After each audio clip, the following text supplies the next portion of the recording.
ലോകമെമ്പാടുമുള്ള ഹൈന്ദവ ജനതയെ ആവേശത്തിലാക്കിക്കൊണ്ട് കഴിഞ്ഞ കുറെ ദിവസങ്ങളായി പ്രാർത്ഥനയുമായിരിക്കുന്ന വിശ്വാസികൾക്ക് ആനന്ദ കണ്ണീരിനിട നൽകിക്കൊണ്ട് ഒരു സുപ്രധാന വിധി ഇതാ പുറത്തു വന്നിരിക്കുന്നു. ജ്ഞാൻവാപി മന്ദിരത്തിൽ ഹിന്ദുക്കൾക്ക് ആരാധനയ്ക്കായി അനുമതി നൽകിയതിനെതിരായ ഹർജി തള്ളിയിരിക്കുകയാണ് ഹൈക്കോടതി. അഞ്ജുമാൻ മസ്ജിദ് കമ്മിറ്റി നൽകിയ ഹർജിയാണ് അലഹബാദ് ഹൈക്കോടതി തള്ളിയത്. ഹിന്ദുക്കൾക്ക് വിചാരണ കോടതിയുടെ ഉത്തരവ് പ്രകാരമുള്ള പൂജകൾ തുടരാമെന്നും കോടതി അറിയിച്ചു. വാരണാസി ജില്ലാ കോടതിയാണ് മന്ദിരത്തിൽ ആരാധന നടത്താൻ ഹിന്ദു വിഭാഗത്തിന് അനുമതി നൽകിയത്. ജസ്റ്റിസ് രോഹിത് രഞ്ജൻ അഗർവാളാണ് ഈ വിധി ശരിവെച്ചത്. ഹിന്ദു വിഭാഗം നൽകിയ തെളിവുകൾ പരിഗണിച്ചുകൊണ്ടായിരുന്നു ഈ തീരുമാനം.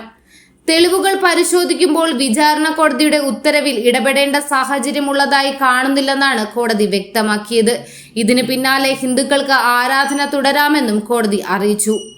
കഴിഞ്ഞ മാസം 31-നായിരുന്നു വാരണാസി കോടതി മന്ദിരത്തിൽ ആരാധനയ്ക്കായി അനുമതി നൽകിയത്. പുരാവസ്തു വകുപ്പ് നടത്തിയ പരിശോധനയിൽ ഔറംഗസീബ് ക്ഷേത്രത്തിന്റെ മുകളിലാണ് മസ്ജിദ് പണിതതെന്ന് കണ്ടെത്തിയിരുന്നു. ഇതിന്റെ അടിസ്ഥാനത്തിലാണ് അനുമതി നൽകിയത്.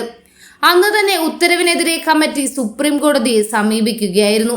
എന്നാൽ ഹർജി പരിഗണിക്കാൻ കഴിയില്ലെന്നും ഹൈക്കോടതിയെ സമീപിക്കണമെന്നും കോടതി മസ്ജിദ് കമ്മിറ്റിക്ക് നിർദ്ദേശം നൽകിയിരുന്നു. ഇതേ തുടർന്നാണ് ഹൈക്കോടതിയിൽ ഹർജി നൽകിയത്.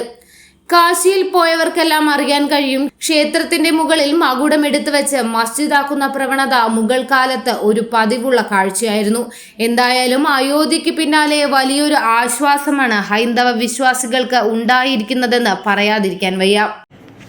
കൂടുതൽ വാർത്തകൾ അറിയുവാനായി ഈ ചാനൽ സബ്സ്ക്രൈബ് ചെയ്ത് ഫോളോ ചെയ്യുക.